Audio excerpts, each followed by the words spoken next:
MG, good morning. Good morning, guys. Good morning, lovely people. How is everybody doing?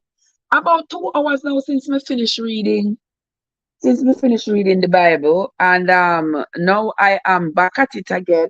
We are going to be continuing to read Grace Under Fire by Julie Garwood. And for those of you who have been following me read as we have been reading this book, we are now on to chapter 23, where Isabel has gone to Scotland to claim the land that her great uncle has died and left for her. And surprisingly, Michael has showed up there in Scotland.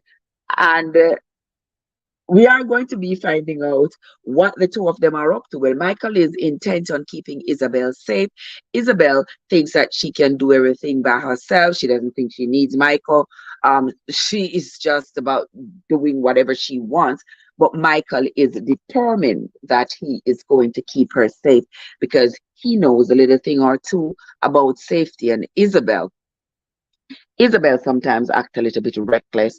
I believe she was reckless in just getting to the airport because she was upset that Michael's girlfriend Amanda had said something to her about them getting married. She got upset. She went to the airport by herself and was determined to go to Scotland all by herself when there was an active hit out on her head and she had absolutely no clue.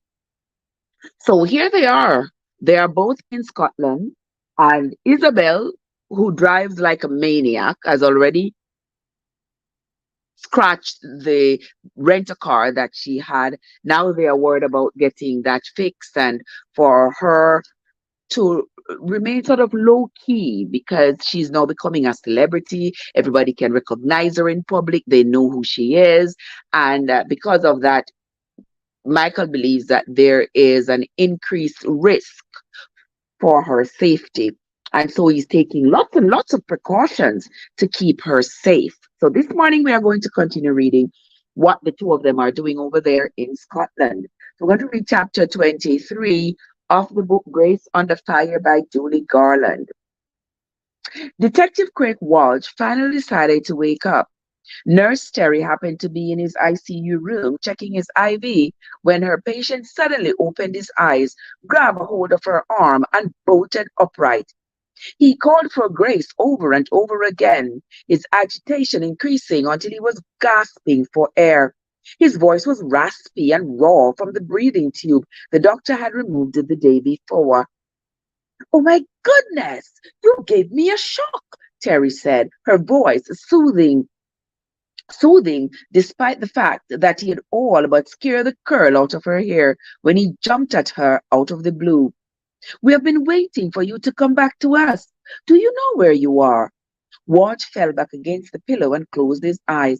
He was desperately trying to clear the thick fog clouding his brain. No, he answered. You're a patient at St. Margaret's Trauma Center in Boston, she told him. Why? He asked, genuinely confused. You were shot, and you've been unconscious for quite a while now. Frowning, he repeated what she had told him. I was shot. He tried to pull up his memory, but it was beyond his grasp. Yes, she said. You don't remember? He didn't answer. You were calling for Grace. Who is she? Terry asked. Terry asked him as she tucked the cover around him. I don't know, he said, his frustration growing on his face. She patted his arm. Your memory will come back to you. Just give it a little time. Rest now while I page the doctor and tell her the good news. She's going to be very happy to hear you are back with us. There were other people Terry had been asked to call. Special Agent Nick Buchanan, Boston Detective Samuel, the patient's daughter Kathleen, who had just gone home to catch a couple hours of sleep, and Isabel McKenna. Terry was happy that Isabel had been added to the call list. She had shown so much compassion for Detective Walsh. Her call immediately went to voicemail, so just to make certain Isabel would get the message, she also texted her. 2 hours later, ICU was swarming with FBI agents, Boston detectives, the policemen, and others. Because of the chaos they were creating, Walsh, also with his IV and monitors, was moved to a private room adjacent to the unit. Only Nick Buchanan, Noah Claiborne, and Detective Samuel were allowed in. Nick thought Walsh looked pretty good, given all he had been through. His eyes were clear, and he seemed fairly alert, considering. The fact that he was lucid after his ordeal was amazing, though his memory of the event was spotty at best. It seemed he could recall only bits and pieces up to the actual shooting. Nick stood on one side of Walsh's bed, with Samuel on the other side. Noah stood in front of the door and tapped his phone to record the interview. Samuel began the questioning. Wow, they're kind of questioning him a little early. He just woke up. Give a man a little bit of time for his memory to come back. Wow. Your Captain Perez told us that you came to Boston to do a favor for a friend. Walsh shook his head. I was already in Boston. I fly back and forth from Miami whenever I get a chance. I'm going to retire in a couple of years, and I've been looking for a place close to my daughter. Your friend wanted a favor? Samuel asked, trying to guess what. Oops, let me see. I'm getting a call there. Okay. Your friend wanted a favor? Samuel asked, trying to guide Walt back to the important topic at hand. Yes. Walt closed his eyes and sighed as though speaking took more energy than he could summon. A long minute went by without a word being spoken. Then Walt said, Donald Gladstone is his name. We went to college together here in Boston. They could all see that Walt was struggling to remember. And you have kept in contact with this man? Noah asked. Yes. Do you trust him? Yes, absolutely. From the look on his face, they knew the question had surprised him. He's a good friend. What was the favor he wanted? Samuel asked again. I'm trying to remember. May I have some water, please? My throat is very dry. Noah left the room but returned a minute later with Nurse Terry. She carried a small plastic cup filled with ice chips. No gobs of water just yet, she said. Ice chips will have to do for now. She helped him scoop a few chips into his mouth, then put the cup on the cart next to the bed. Have you remember who have you remembered who Grace is? She asked. She turned to Nick and said, when my patient opened his eyes, he started calling for Grace. He must have said her name at least 10 times, but when I asked him who she was, he didn't remember. Her name is Grace Isabel McKenna, Nick clarified. Isabel? The nurse said, smiling. I know her. She turned back to Walsh. She's been very concerned about you. She came to see you, and she calls often to check on your progress. She's going to be so pleased to hear you are awake. McKenna, Walter's voice was suddenly infused with a burst of energy. I remember. Donald asked me to talk to her. He was concerned for her safety. He took a deep breath, then winced in pain, squeezing his eyes shut. He opened them again and squinted up at the ceiling as though searching it for an answer. When at last he returned his attention to Nick, he said, Donald couldn't get a hold of her, but she had told him she was flying to Boston and staying with the Buchanans at Nathan's Bay. He knew I was in Boston, so he contacted me. When I tried to reach her at the Buchanans, I was told she was going to the Hamilton Hotel. And you went there? Samuel asked, urging him to continue. Walt nodded. Yes, I did go to the hotel, he said. Pleased, he remembered. I pulled my badge out and hooked it to my belt. I wanted the staff to talk to me. I asked at the front desk to call her room, but she didn't answer. According to the valet, Grace went for a long walk that morning on the Freedom Trail. He told me he gave her directions and walked her down to the corner, but then she turned the wrong way. He said she was wearing jeans and a navy blue windbreaker, and if I hurried, I might be able to catch her. You were pretty far away from the hotel when you were shot, Noah remarked. I must have walked a long time. I finally saw her. She was a couple of blocks ahead, and I tried to catch up. Then I lost sight of her, and I figured she must have taken another route back to the hotel because I had made a wide circle and couldn't find her. And then suddenly I spotted her. I was hurrying to her when a man came out of nowhere right in front of me. He was staring at Grace and heading for her. When I saw he had a gun, I ran at him and knocked him down, and we struggled. Ward stopped talking and looked bewildered, then said, I don't remember anything after that. Do you want to take a minute and rest? Samuel asked. No, I want to keep going. Okay then.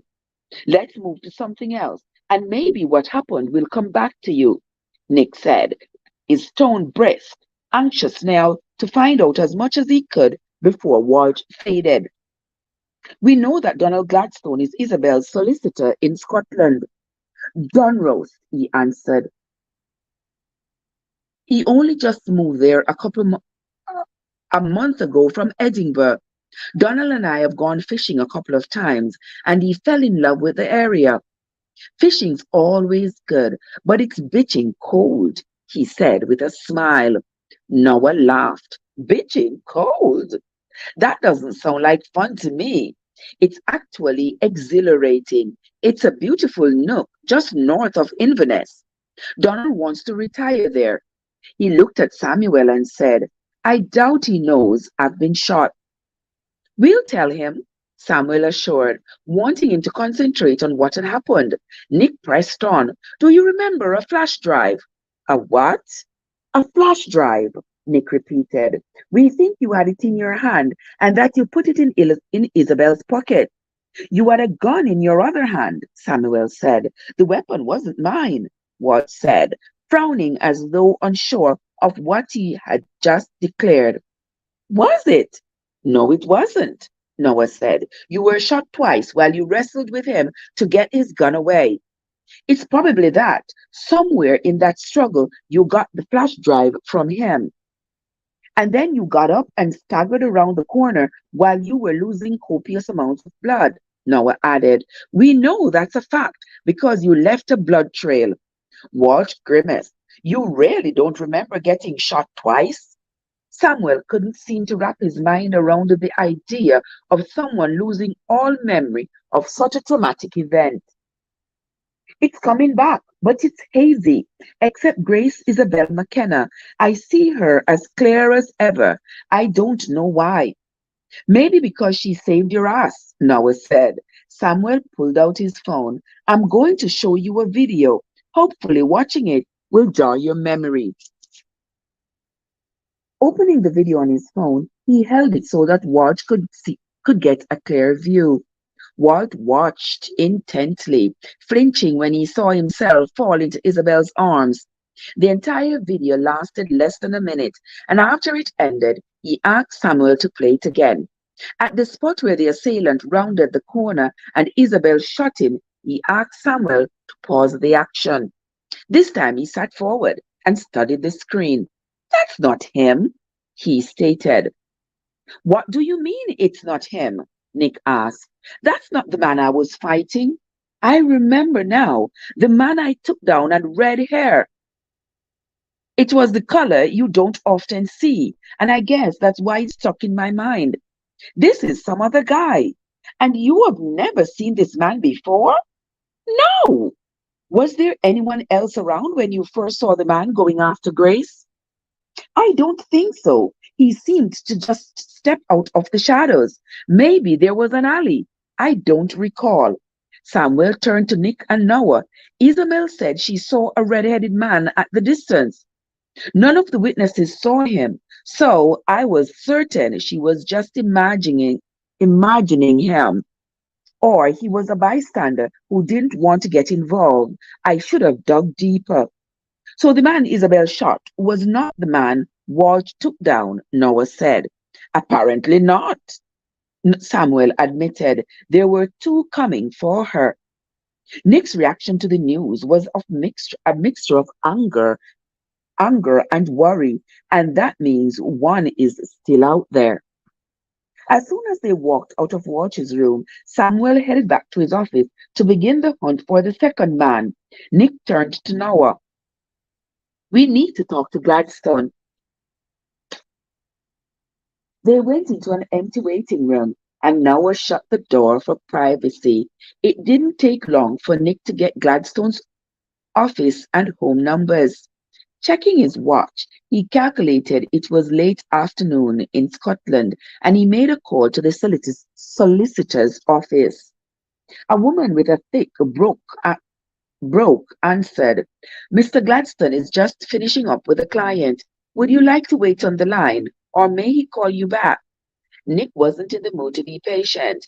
This is Special Agent Nick Buchanan from the FBI. It's important to speak to Mr. Gladstone now. Oh, okay, the woman said, as though startled by the authority in his voice. I'll just put you through. A few seconds later, Gladstone was on the line. Nick introduced himself and then Noah. We have you on speaker, he declared. Two FBI agents. What is it? What is this about? Gladstone asked.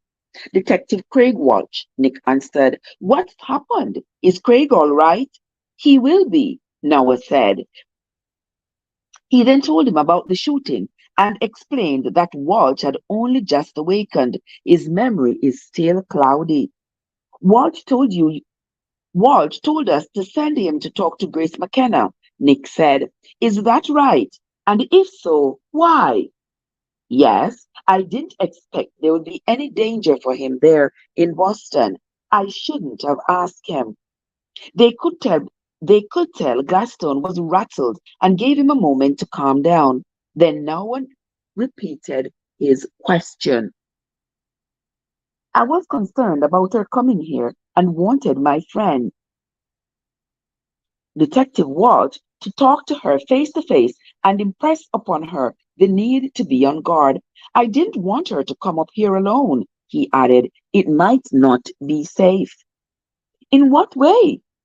I haven't lived here long, and it takes time to build trust with your neighbors. The people around here tend to keep the people around here tend to keep to themselves and are hesitant to talk to outsiders. One night I received a call from a man who wouldn't give me his name, but he said he was concerned. He told me he was in a pub late one night and heard three men talking about Grace McKenna. One of them said that she was an interloper and that no one wanted her here. The man on the phone said he was worried for her safety and that I should tell her not to come. It would be dangerous. I asked him why he called me, and he told me I knew I was handling the McKenna estate. He also knew I was taking over for another solicitor and wanted to move to another building. He knew he could trust me because he had heard from several others that I was nothing like McCarthy and that I was honorable and would look out for Miss McKenna. He dis- he disconnected the call before I could ask him more questions. I had spoken to Grace about making arrangements for her to come to Scotland, and she told me she was heading to Boston and would be there for a week. Then I got the anonymous call. I couldn't reach her, so I called my friend, and he tracked her down. I feel terrible that I've caused him all this trouble, and I hope Miss McKenna got the message and isn't planning to come to Scotland just yet. Well, she's already there, and he don't know it. I'm afraid it's too late. She's already there. Oh no! Grace will be walking in blind. No one up here is going to tell her anything. I doubt they'll even talk to her. Oh my Lord. Grace is already in Scotland. Michael is there to protect her, but I hope the two of them remain safe. Let us continue. We are going to also read chapter 24. Let me see. Oh, long chapter. Wow, chapter 24. Wow, chapter 24 is several pages. So we are going to continue. Let's continue the reading. It's 7:39. Maybe we will read until about 8. Chapter 24. Isabel couldn't get them to stop talking. Wherever they went, shopkeepers and restaurateurs and customers and diners were eager to tell her all about their beautiful village or town and the colorful and charming people who lived there. They were fiercely loyal to one another, a trait she greatly admired, and were proud of their country and their heritage. By the end of Monday, Michael and Isabel had fallen into a somewhat comfortable routine, but it took a while to get there. Before they had even started their journey, they had an argument. They were in his car, parked down the street from the auto shop. Michael had taken the key to Isabel's rental inside and had a lengthy conversation with the owner. When he came out, he was smiling. You were inside for a long time, she commented. What were you talking about? Good morning, AJ. AJ said me know some people don't wake so early. Uh-oh. That ain't my fault. You ain't wake up early. I'm an early riser.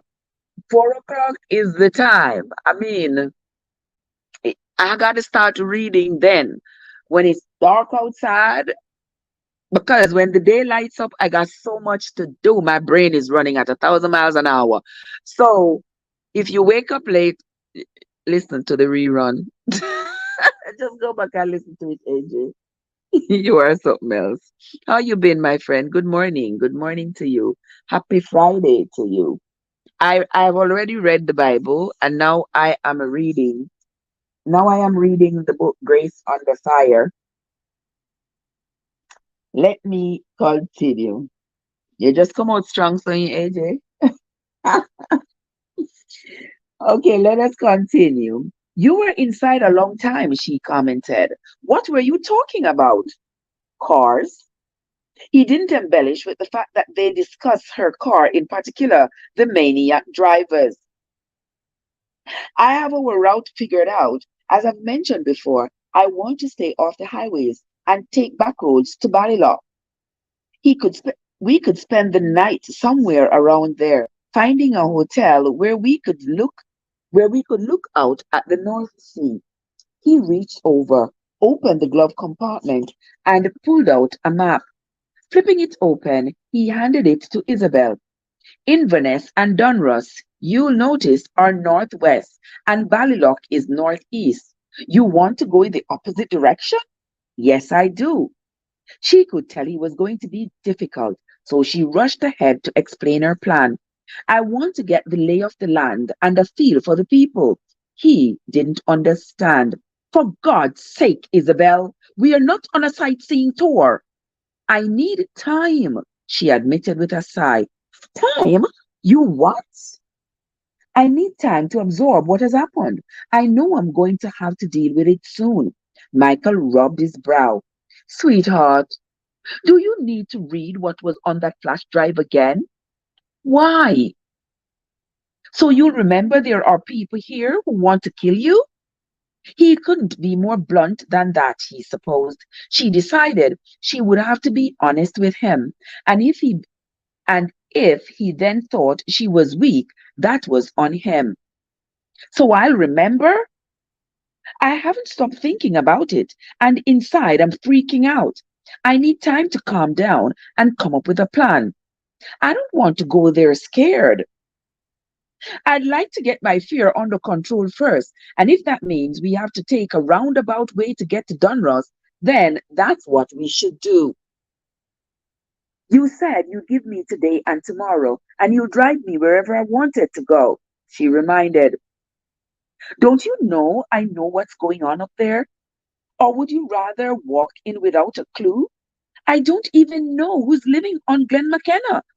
I'm not going to rely on what Donald Gladstone told me. I need to have all the facts before I make any decisions. Who you are going to sell the land to? Yes, she said. People tell me People like to tell me about themselves. If after they tell me what's worrying them, I can steer them to talk about the McKennas, I might find out what's really going on. Okay, we'll do it your way as long as you follow the rules. Remember, you don't go anywhere without me. I know, she said. I have a ground rule too. Folding the map, she acted as though he hadn't heard her. Michael? She reached over and put the map back in the glove compartment. Yes, I said I have a ground rule. Okay, what is it? He was about to start the car when she said, no hanky panky. Ha ha! He busted out laughing. He didn't think he had ever heard anyone say those words. He wanted her to say them again. Could you repeat that? He said. Isabel cringed. Hanky panky? She couldn't come up with anything better than that. What she, what was she? 90? She was beginning to think that her Aunt Nora might have had a bigger influence on her vocabulary than she had realized. You heard me. No hanky panky. And that means no messing around. Do you agree? Absolutely. Before she realized what he was going to do, he reached over, cupped the back of her neck with his hand, and pulled her towards him. Then he stopped and waited. What are you doing? I want to kiss you. Okay? The kiss was fast, but amazing at the same time. He made her want more, much, much more. He pulled back, turned the motor on, and started driving.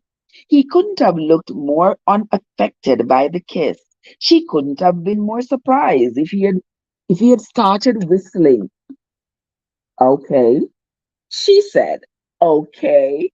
What was wrong with her? She was the one with the problem, not Michael. Apparently, a kiss didn't mean much to him, but now all she wanted to think about was how to get him to kiss her again. She was such a fraud. The same old dilemma was once again staring her in the face. The only way she was ever going to get over him was to get away from him first, then concentrate on other things, like a career.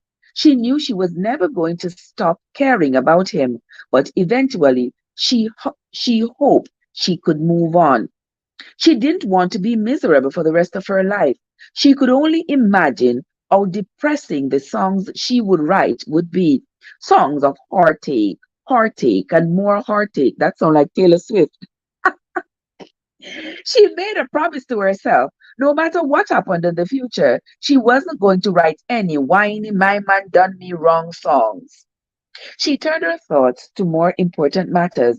She pulled out a smaller map from her bag and spread it across her knees. She had highlighted the villages and towns on the way. She never had to go to anyone seeking information. They all came to her. As soon as she walked into a shop and said hello and mentioned how much she loved Scotland, Michael found a wall or a counter to lean against, crossed an ankle over the other, folded his arms across his chest, and patiently waited. It became his go-to stance. He thought he looked relaxed and non-threatening. Isabel thought he looked as though he was ready to pounce at the first provocation. She also thought it was a comfort to have him close, though she was loath to admit it to him. Michael wasn't fazed by their openness with Isabel and their nervousness with him. He stayed just far enough away from her that her new friends, and they all considered themselves her friends, after spending 10 minutes with her, would focus on her and not worry about him. She was recognized several times, and he admired her clever way of turning it around and deflecting the would be fans. The first time it happened, they were in a shop crowded with what Isabel called knickknacks. She walked up to the register with some postcards she wanted to purchase.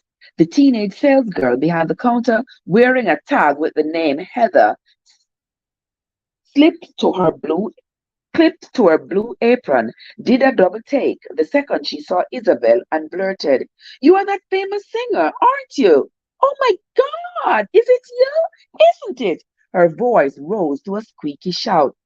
You are really her? Standing right here in front of me? Oh my God! Isabel interrupted. I do look a little like her, don't I? She said. You know, that reminded me of the time, that reminded me of the time I met Kelly Pickler. You all know Kelly Pickler? Kelly Pickler was on American Idol, and she sings this song about in my red eye heels. And I love that song. I'm always listening to that song. You know, I listen to country music. So I always listen to that song. And I listen to Kelly a lot, like her interviews and stuff. So her voice is sort of etched in my memory. And the first time I met Kelly in person, I I just heard the person talk. And I said, wow, to myself, I said, wow, the voice does sound familiar, like Kelly's voice. And I turned and I looked on her and I thought, hmm, she looked like Kelly Pickler. But I didn't want to say anything. So I just kept going on about my business. And she kept talking. And then she turned and she started talking to me. We were in that kind of a close space. Actually, I was caring for a patient and Kelly was visiting the patient. And then she started to talk to me. And as I talked to her, her voice just sounded more and more and more like Kelly Pickler. And so I said to her, wow, you sound so much like Kelly Pickler from American Idol. And she started laughing and she said, do I? And I said, yeah, you sound like her and you look a lot like her. And she started laughing. And the patient started laughing. And she said, I am, but please don't tell anybody. I'm like, oh, okay. Okay, I won't. So here, Isabel's fan, Heather, has recognized her and she is trying to deflect the attention from her. She's not saying it is not her, but she's not admitting that it is her. Very clever of you, Isabel. Isabel interrupted. I do look a lot like her, don't I? She said. I was just thinking that you look like that beautiful actress. I can't remember her name. Heather's hand flew to her chest and she blushed. You think I'm beautiful? Yes, I do. You look so surprised, she added. Surely others have complimented you, haven't they? Heather took a strand of hair and began to wind it around her finger while she thought about the question. I've been told I resemble that famous French actress with the pouting lips, Monique. Yes, Isabel responded enthusiastically. That's who you look like. Honestly, I think you're prettier than Monique. And the issue of Isabel being a famous singer was forgotten. Their next stop was at a shop in Kilcorey.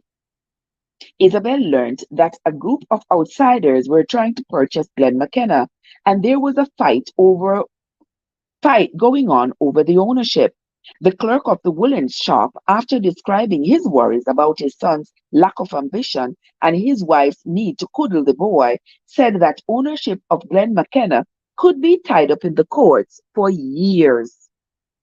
At one other shop, she learned that someone was running people off of Glen McKenna and claiming the land for himself. By the time darkness had fallen, Isabel and Michael were starving. They stopped at the nearest market and purchased items they would need to remove Isabel's stitches. Then went to the restaurant next door for dinner. They sat at a back table and ate salmon cakes and steak pie that tasted suspiciously like lamb, but was still quite tasty. Mounds of whipped potatoes and biscuits with sweet butter. She didn't she didn't touch the side dish of mushy peas. It was cold and rainy when they walked out of the restaurant and headed to the nearby hotel. Isabel didn't realize how tired she was until they checked into the Clean Inn for the night.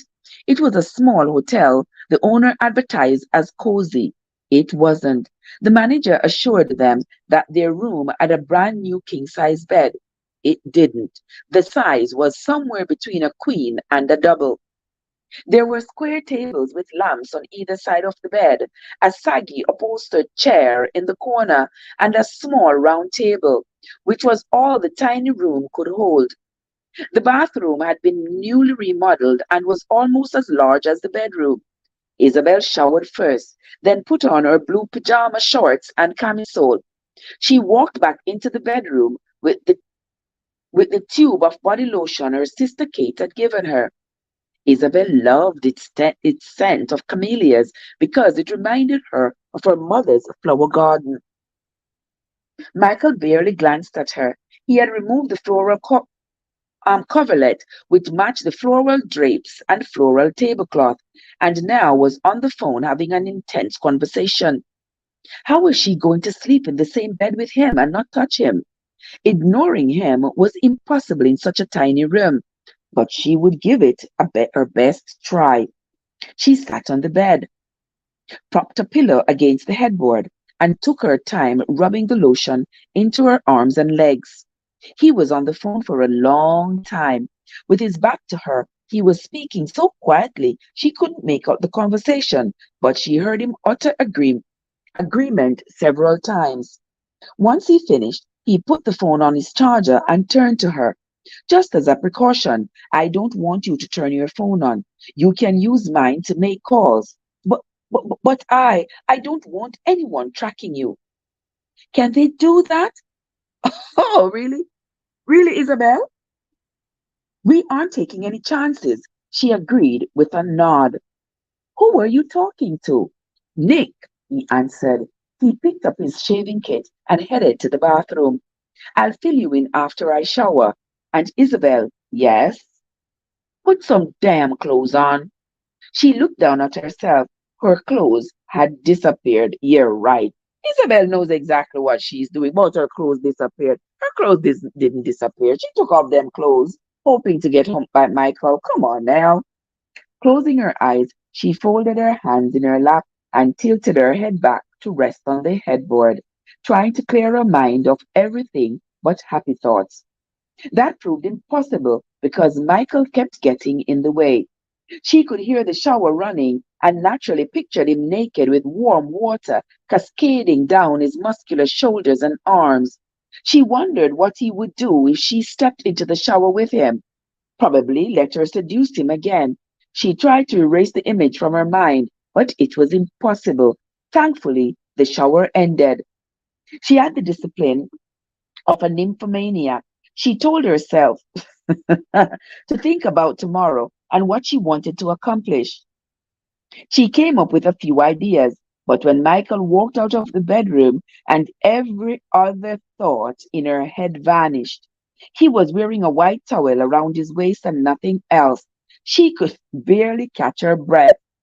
Put some clothes on, she demanded. His reaction wasn't what she expected. He laughed. How could she be coherent with him looking that good? This wasn't fair. And it didn't get any easier when he dropped the towel, pulled out a pair of boxer briefs and put them on. Was that supposed to quench her lust? She took a long, deep breath and slowly let it out before she could talk again. Are we both sleeping in this bed? She asked. Yes, we are. It's a small bed. Yes, it is. We could We could ask if they would bring up a cot, she said. Her voice sounded as though she had laryngitis.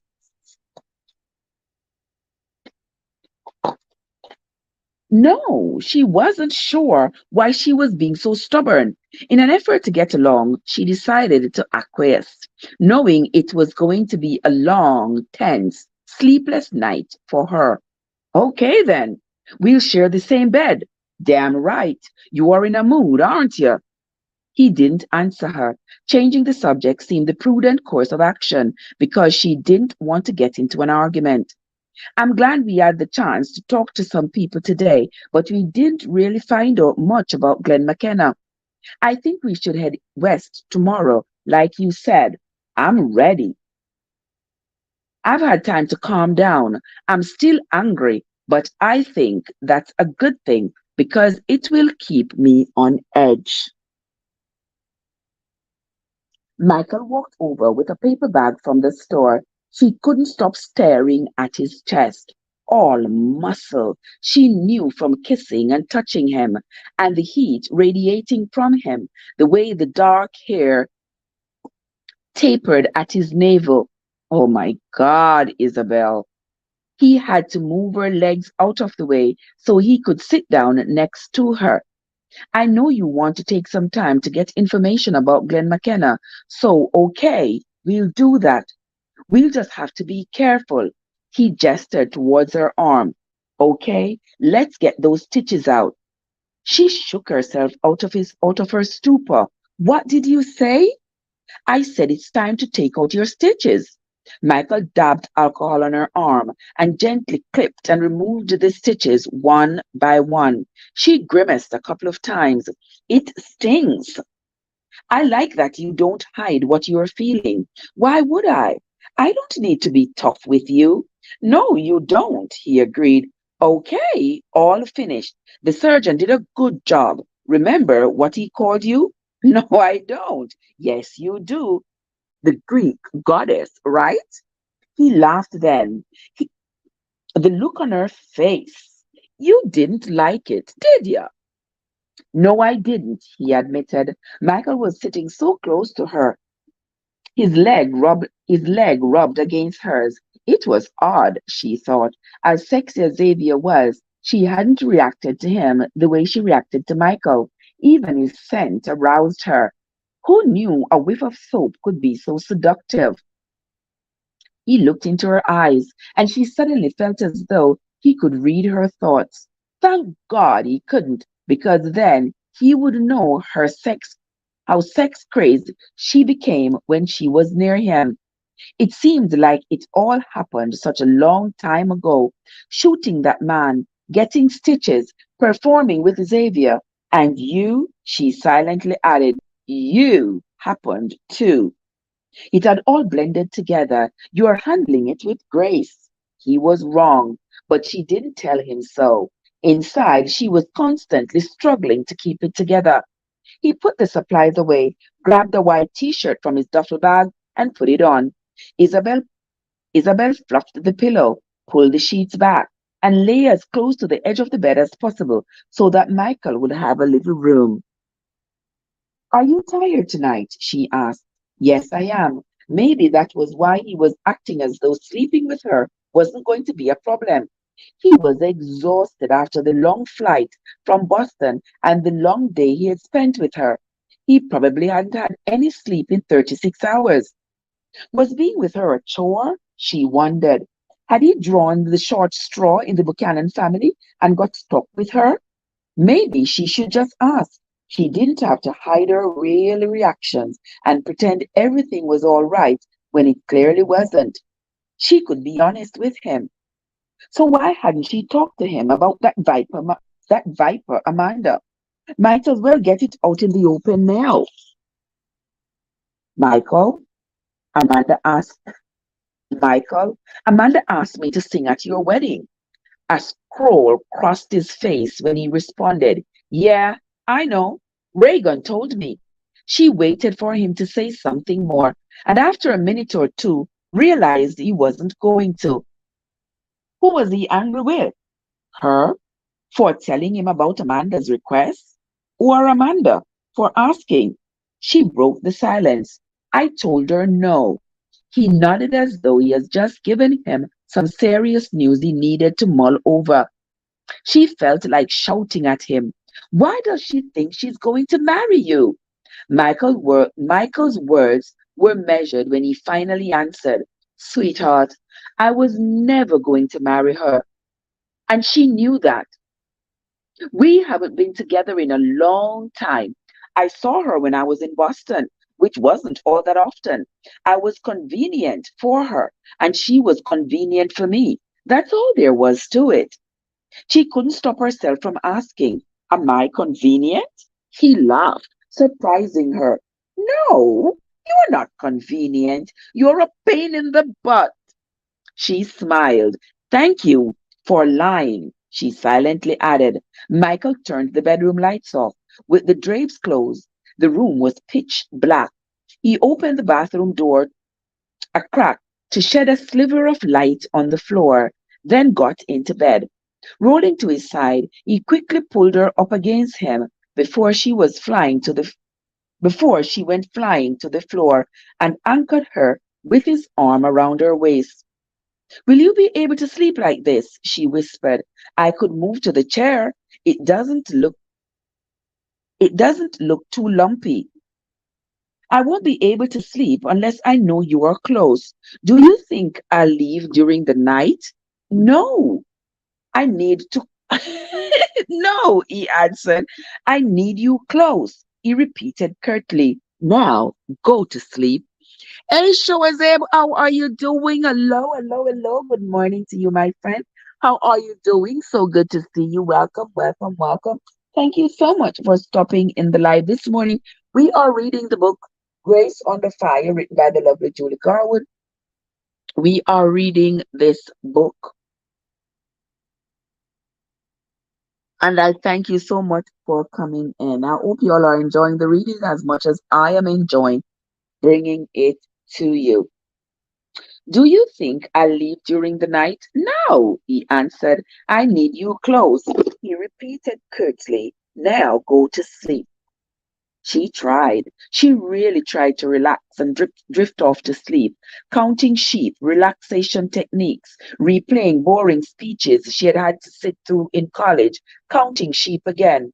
Nothing worked. She knew what the problem was. Michael, of course. She wanted him, and the longer he held her in his arms, the stronger the craving became.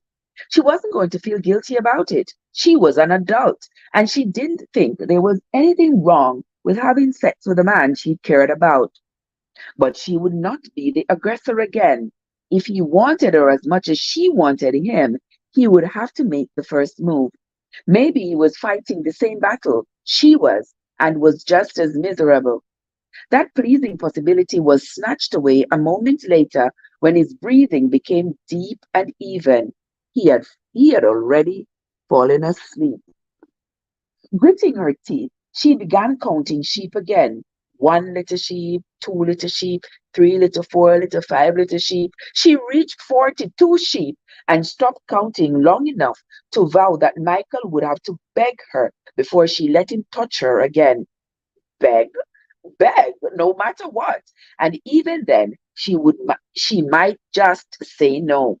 She started counting again, sincerely hoping that by the time she reached 200 little sheep, she would be ready to fall asleep.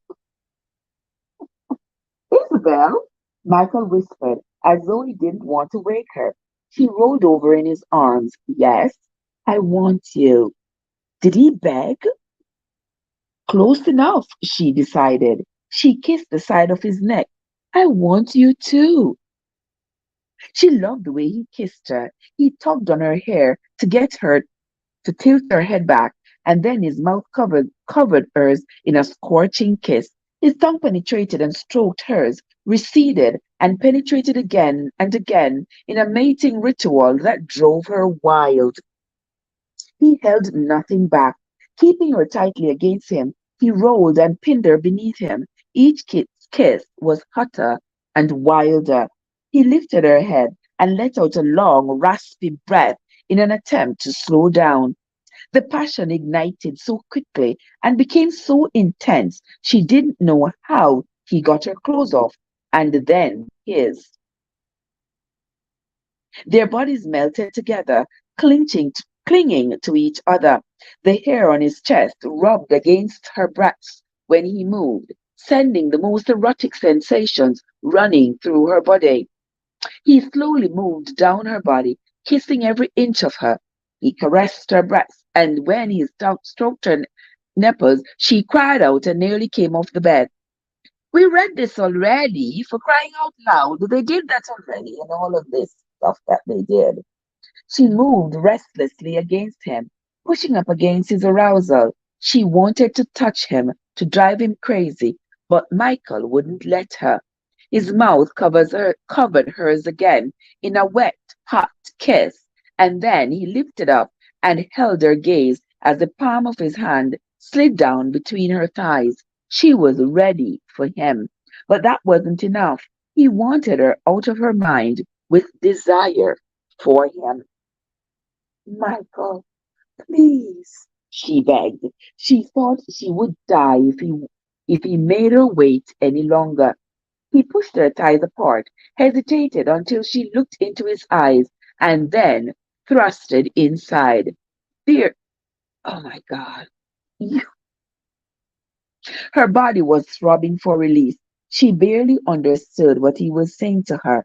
He started moving slowly at first, but his need soon overrode his desire to make it last. He thrusted again and again, harder and faster, spurred on by her demand for more. Her arms were wrapped tightly around him, her nails digging into his shoulders, and she cried out his name as her orgasm burst upon her. It was magnificent. Michael was there with her, though he didn't shout her name. He whispered it over and over as he climaxed deep inside her. Spent, he collapsed on top of her, and for several minutes, all that could be heard was their harsh breathing as each tried to recover. He could feel her heart beating under his. He finally found enough strength to roll onto his back, but he kept Isabel wrapped in his arms. He couldn't stop touching her, stroking her shoulders, her back, her amazingly perfect backside. It took a while for Isabel to recover. She had never been so overcome by an emotion. It scared her a little because she couldn't control it, and God help her if she became dependent on Michael loving her. Crazy thoughts, she decided. She didn't want to worry about anything right now. Lying there with him seemed the most natural thing in the world. Although it didn't make any sense, she was feeling content and wonderfully lethargic. Isabel, Isabel, baby, are you all right? Yes, she answered, the side of her face resting against his chest. Michael stacked his hands behind his head. When he sat up, when she sat up and straddled his hips, his breath caught in his throat. He thought she was the most beautiful and provocative woman he had ever seen. Her hair was in valid disarray around her shoulders. Her lips were swollen from his kiss, and her cheeks were pink from rubbing against his day's growth of whiskers. He pulled her down for a long kiss. You are insatiable, she said, her voice a husky whisper. For you, yes, he agreed. And you are insatiable for me, aren't you? Yes, she admitted. He looked arrogantly pleased with her honesty. Michael, yes, I have two words for you. Thank you. Thank you.